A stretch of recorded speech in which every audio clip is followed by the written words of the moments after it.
নমস্কার বন্ধুরা, তোমাদের সঙ্গে রয়েছি আমি সুব্রত। তোমরা দেখছো তোমাদের প্রিয় ইউটিউব চ্যানেল কেরিয়ার উইজডম। তো বন্ধুরা, আজকের এই ভিডিওতে নতুন একটা চাকরির বিজ্ঞপ্তি নিয়ে চলে এলাম। রাজ্যে কলকাতা পুলিশে আরও একটি নতুন নিয়োগের বিজ্ঞপ্তি প্রকাশিত হলো।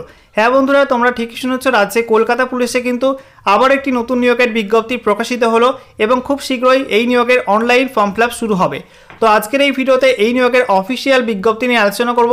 তার আগে তোমাদের সকলকে জানাবো, তোমাদের সকলের জন্য খুবই খুশির খবর, কারণ তোমরা অনেকেই আছো যারা পুলিশের চাকরি করতে চাও, বাট পিএমটি পিইটির জন্য তোমরা করতে পারো না। অনেকের হাইট নেই, হাইট কম আছে, অনেকের আবার চেস্ট বাড়ে না, ঠিক আছে, এবং সেই সঙ্গে অনেকে দৌড়াতে পারে না। এই সমস্ত কারণে কিন্তু অনেকেই পুলিশের চাকরির জন্য অ্যাপ্লাই করতে পারে না। তো তোমাদের সকলের জন্য খুবই খুশির খবর, তোমাদের কিন্তু এই রিক্রুটমেন্টে কোনো পিএমটি পিইটি নেই, ঠিক আছে। এবং সেই সঙ্গে আরও একটা বিষয় তোমাদের জানিয়ে রাখি, তোমাদের কিন্তু এই রিক্রুটমেন্টে রিজার্ভেশনের ক্ষেত্রে কিন্তু কোনো এনভিএফ রিজার্ভেশন নেই, কোনো সিভিক ভলেন্টিয়ার বা কোনো এক্স সার্ভিসম্যান বা হোমগার্ড কোনো রিজার্ভেশন কিন্তু থাকবে না, ঠিক আছে। তো রিজার্ভেশনের ক্ষেত্রে তোমাদের কিন্তু খুশির খবর। তো তোমাদের এখানে অনলাইনে অ্যাপ্লাই করতে হবে। তো আজকের এই ভিডিওতে এই নিয়োগের অফিসিয়াল বিজ্ঞপ্তি নিয়ে আলোচনা করব। তোমাদের এখানে কোন পোস্টে রিক্রুটমেন্টটি করা হচ্ছে, সেই সঙ্গে তোমাদের কত ভ্যাকান্সি, ক্যাটাগরি ওয়াইজ ভ্যাকান্সি, আবেদন করতে গেলে বয়সসীমা কী লাগবে, কত বেতন দেওয়া হবে, শিক্ষাগত যোগ্যতা কি লাগবে, এবং সেই সঙ্গে তোমাদের এখানে অ্যাপ্লিকেশন প্রসেস কীভাবে তোমরা অ্যাপ্লাই করবে, কবে থেকে অ্যাপ্লাই শুরু হচ্ছে, অ্যাপ্লাই করার লাস্ট ডেট কবে, সব কিছু তোমাদেরকে জানাবো আজকের এই ভিডিওটির মাধ্যমে। তো গুরুত্বপূর্ণ একটি ভিডিও, অবশ্যই ভিডিওটি লাইক এবং শেয়ার করে দিও, এবং নতুন দর্শক হয়ে থাকলে চাকরি সংক্রান্ত নিত্য নতুন গুরুত্বপূর্ণ আপডেট পাওয়ার জন্য চ্যানেলটিকে সাবস্ক্রাইব করে নিয়ে পাশে থাকা বেল বাটনে ক্লিক করে অল নোটিফিকেশন অপশানটিকে অন করে রাখবে। লেটেস্ট আপডেট তোমরা সবার প্রথমে পেয়ে যাবে। চলো আজকের ভিডিও আমরা শুরু করি। বন্ধুরা, অনস্ক্রিন তোমরা দেখতে পাচ্ছ অফিসিয়াল শর্ট নোটিফিকেশান, এটা আজকেই প্রকাশিত হয়েছে আজকের দৈনিক সংবাদপত্রে। এরপরে তোমাদের অফিসিয়াল ডিটেল বিজ্ঞপ্তি দেখাবো, কীভাবে তোমরা ডাউনলোড করবে সেগুলো তোমাদের কিন্তু ভিডিওর মধ্যেই দেখিয়ে দেবো, ঠিক আছে। দেখো, তোমাদের বলা হয়েছে পশ্চিমবঙ্গ সরকার এমপ্লয়মেন্ট নোটিশ নাম্বার দেখতে পাচ্ছ, তারিখ, এবং এখানে বলা হয়েছে নগরপাল কলকাতার পক্ষ থেকে চুক্তিভিত্তিক 225 জন ডাটা এন্ট্রি অপারেটর পদের জন্য অনলাইন আবেদন জানানোর আহ্বান করা হইতেছে। বিস্তারিত বিবরণের জন্য কলকাতা পুলিশ ওয়েবসাইট দেখতে পাচ্ছ www.kolkatapolice.gov.in দেখুন, ঠিক আছে। তো বন্ধুরা, অনস্ক্রিন তোমরা দেখতে পাচ্ছ আমরা এখন রয়েছি রাজ্যে কলকাতা পুলিশের অফিসিয়াল ওয়েবসাইটে, অর্থাৎ kolkatapolice.gov.in এই অফিসিয়াল ওয়েবসাইটে। এখানে আসার পর তোমাদের স্ক্রল ডাউন করতে হবে। স্ক্রল ডাউন করার পর নিচের দিকে চলে আসবে। নিচের দিকে চলে আসার পর দেখবে তোমাদের এখানে একটা অপশান রয়েছে, তোমাদেরকে দেখিয়ে দিই। দেখতে পাচ্ছ বন্ধুরা, বুলেটিন বোর্ড, ঠিক আছে। এখানে তোমাদের স্ক্রল ডাউন করে নিচে ভিউ অল অপশানে ক্লিক করতে হবে। এই ভিউ অল অপশানে ক্লিক করবে, ক্লিক করার সঙ্গে সঙ্গে নতুন একটা পেজ খুলবে। দেখো, নতুন একটা পেজ তোমাদের সামনে ওপেন হয়ে গেল, দেখতে পাচ্ছ।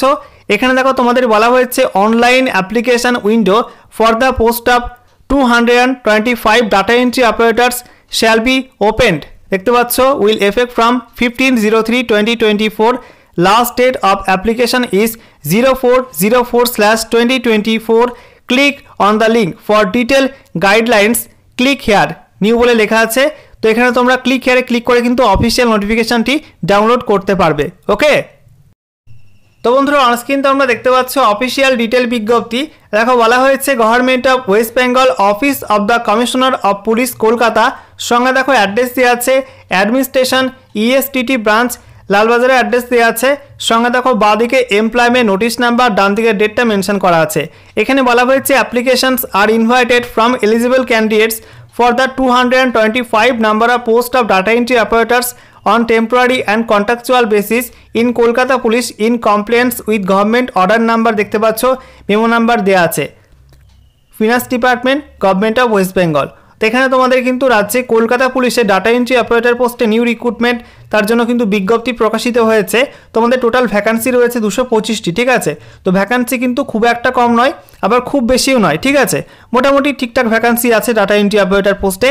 দেখো বাঁদিকে সিরিয়াল নাম্বার, তারপরে দেখো তোমাদের এখানে নেম অফ দ্য পোস্ট, পোস্টের নাম, তারপরে দেখো মিনিমাম এডুকেশনাল কোয়ালিফিকেশন, শিক্ষাগত যোগ্যতা কি লাগবে, নাম্বার অফ পোস্ট, সঙ্গে তোমাদের এখানে বেতনটা উল্লেখ করা আছে। তো বলা হচ্ছে পোস্টের নাম ডাটা এন্ট্রি অপারেটর, এবং তোমাদের এখানে শিক্ষাগত যোগ্যতা চাওয়া হয়েছে graduation with certificate in computer application. তোমাদের এখানে গ্র্যাজুয়েশন পাস করতে হবে, যে কোনো শাখায়, আর্টস হোক বা কমার্স বা সায়েন্স, যে কোনো শাখায় তোমাদের গ্র্যাজুয়েশন পাস করতে হবে। সঙ্গে তোমাদের কম্পিউটার অ্যাপ্লিকেশনে একটা সার্টিফিকেট থাকতে হবে, অর্থাৎ তোমাদের একটা কম্পিউটার কোর্সের সার্টিফিকেট থাকতে হবে, তাহলে তোমরা এখানে অ্যাপ্লাই করতে পারবে, ঠিক আছে। নাম্বার অফ পোস্ট বলা হয়েছে 225, 225টি ভ্যাকান্সি রয়েছে এবং তোমাদের এখানে এই পোস্টে পার মান্থ বেতন দেওয়া হবে 16,000 টাকা। ওকে, এরপর দেখো তোমাদের এখানে বলা হচ্ছে additional requirement candidates should have the skill to read and write in Bengali and must possess good typing skill for data entry purpose. তো এখানে তোমাদের বলা হয়েছে অবশ্যই তোমাদের বাংলা ভাষায় লিখতে পড়তে বলতে জানতে হবে, সঙ্গে তোমাদের এখানে ডাটা এন্ট্রি কাজে টাইপিং স্পিড ভালো থাকলে তোমাদের কিন্তু এখানে অগ্রাধিকার দেওয়া হবে। ওকে, তারপরে দেখো তোমাদের এখানে কি বলা হয়েছে অ্যাপ্লিকেশন প্রসিডিওর। তোমরা এখানে অ্যাপ্লাই করবে কীভাবে বলা হচ্ছে application has to be made through online mode using the following link only www.kolkatapolice.gov.in। তো বলা হচ্ছে অনলাইন মোডে তোমাদের অ্যাপ্লাই করতে হবে এবং কলকাতা পুলিশের এই যে অফিসিয়াল ওয়েবসাইট রয়েছে এই ওয়েবসাইটের মাধ্যমে তোমাদের কিন্তু অনলাইন মোড এখানে অ্যাপ্লাই করতে হবে। ঠিক আছে, এবারে দেখো তোমাদের এখানে অ্যাপ্লাই করার ডেট দেওয়া হয়েছে, বলা হচ্ছে কমেন্সমেন্ট অফ অনলাইন অ্যাপ্লিকেশন। তোমাদের এখানে অনলাইন অ্যাপ্লাই শুরু হচ্ছে আগামী 15ই মার্চ থেকে। ঠিক আছে, 15/3/2024 থেকে তোমাদের অনলাইন ফর্ম ফিল আপ শুরু হচ্ছে।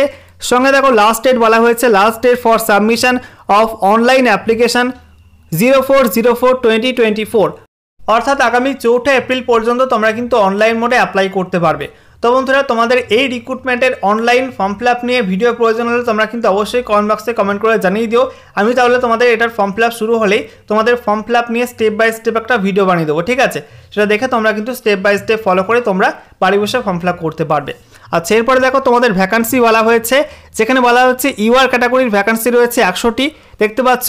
তারপরে দেখো এসসি ক্যাটাগরি 50টি ভ্যাকান্সি রয়েছে, এসটি ক্যাটাগরি 14টি ভ্যাকান্সি রয়েছে, ওবিসি এ 22টি ভ্যাকান্সি, ওবিসি বি 16টি ভ্যাকান্সি এবং সেই সঙ্গে ইডব্লিউএস ক্যাটাগরির জন্য তোমাদের 23টা ভ্যাকান্সি রয়েছে। এভাবে তোমাদের কিন্তু মোট 225টি ভ্যাকান্সি এখানে প্রকাশিত হয়েছে ডাটা এন্ট্রি অপারেটর পোস্টে। ঠিক আছে, এবারে দেখো তোমাদের কোন কোন ক্যাটাগরির ক্ষেত্রে তোমাদের জন্ম তারিখ কী হতে হবে। এখানে বলা হয়েছে তোমাদের ইউআর ক্যাটাগরি ক্ষেত্রে প্রথমে দেখতে পাচ্ছ ইউআর ক্যাটাগরি ক্ষেত্রে 1/4/1984 থেকে তোমাদের 1/4/2006 এই তারিখের মধ্যে তোমাদের জন্ম তারিখ হয়ে থাকলেই তোমরা কিন্তু এখানে অ্যাপ্লাই করতে পারবে।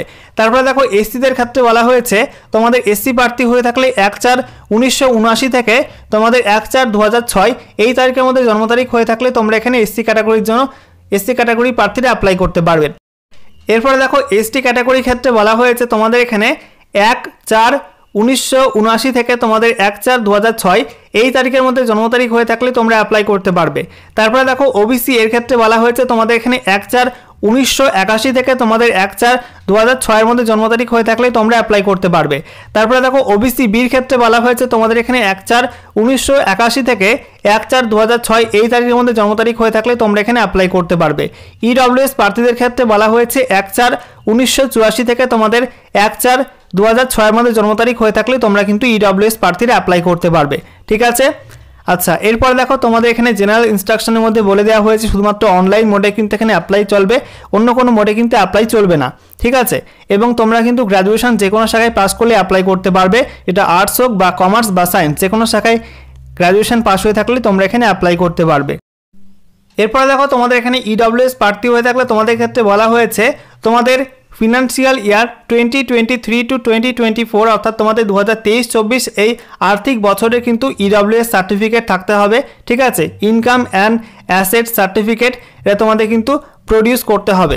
তারপরে দেখো তোমাদের এখানে অনলাইনে অ্যাপ্লাই করার সময় কী কী ডকুমেন্ট স্ক্যান করে আপলোড করতে হবে। এখানে বলা হয়েছে candidates will have to upload scan copy of 1 passport size colour photo 4 cm into 3 semi. তো দেখতে পাচ্ছ তোমাদের একটা passport size colour photo scan করে আপলোড করতে হবে, যার সাইজ বলা হয়েছে 4 সেমি ইন্টু 3 সেমি। তারপরে 2 নম্বরে বলা হচ্ছে সিগনেচার, 3 নম্বরে বলা হচ্ছে Aadhaar card in proof of identity. তারপরে 4 নম্বরে বলা হচ্ছে last qualifying examination certificate, last qualification যেটা রয়েছে তোমাদের তার সার্টিফিকেট। তারপরে দেখো তোমাদের সার্টিফিকেট অফ টেকনিক্যাল কোয়ালিফিকেশান অর্থাৎ তোমাদের কম্পিউটার সার্টিফিকেট। তারপরে তোমাদের 6 নম্বরে বলা হচ্ছে বার্থ সার্টিফিকেট বা মাধ্যমিকের pass certificate in proof of age প্রুফের জন্য। 7 নম্বরে বলা হচ্ছে caste certificate if applicable, caste certificate থাকলে কাস্ট সার্টিফিকেট, আর তোমাদের ইডব্লিউএস প্রার্থী হয়ে থাকলে ইডব্লিউএস সার্টিফিকেট। তারপরে দেখো 8 নম্বরে বলা হচ্ছে voter card, ration card or any other valid documents in proof of address. তো অ্যাড্রেস প্রুফের জন্য তোমাদের কিন্তু ভোটার আইডি কার্ড বা রেশন কার্ড বা অন্য কোনো ভ্যালিড ডকুমেন্ট। 9 নম্বরে বলা হচ্ছে তোমাদের এখানে ইনকাম অ্যান্ড অ্যাসেট সার্টিফিকেট। তো ইডব্লিউএস ক্ষেত্রে বলে দিয়েছি ইডব্লিউএস সার্টিফিকেট তোমাদের লাগবে যারা ইডব্লিউএস প্রার্থী আছো। এইসব ডকুমেন্ট তোমাদের কিন্তু স্ক্যান করে অনলাইনে অ্যাপ্লাই করার সময় আপলোড করতে হবে। ঠিক আছে, আচ্ছা, সেই সঙ্গে তোমাদের জানিয়ে রাখি তোমাদের কিন্তু এই রিক্রুটমেন্টে কোনো রকম পিএমটি পিইটি নেই, ঠিক আছে? কোনো রকম পিএমটি পিইটি তোমাদের হবে না। এখানে সিলেকশন প্রসেস তাহলে কি রয়েছে, এখানে বলা হয়েছে all shortlisted candidates after scrutiny of their online application will have to appear for a written test। এখানে তোমাদের প্রথমে অ্যাপ্লিকেশন ফর্মগুলি চেক করা হবে, সেখান থেকে তোমাদের লিখিত পরীক্ষার জন্য কিন্তু ডাকা হবে। লিখিত পরীক্ষার পর কি বলা হয়েছে, if the candidate qualifies in the written test he or she will have to appear for interview and practical test. তো লিখিত পরীক্ষায় পাস করলে তোমাদেরকে ডাকা হবে প্র্যাকটিক্যাল টেস্ট এবং ইন্টারভিউয়ের জন্য। এভাবে তোমাদের কিন্তু প্রথমে লিখিত পরীক্ষা, তারপরে তোমাদের ইন্টারভিউ এবং প্র্যাকটিক্যাল টেস্টের মাধ্যমে কিন্তু এখানে সিলেকশনটা হবে, ঠিক আছে? সেই সঙ্গে দেখো বলা হয়েছে minimum computer keyboard English type speed should be 30 per minute, ঠিক আছে? Bengali typing skill would be a desirable additional qualification.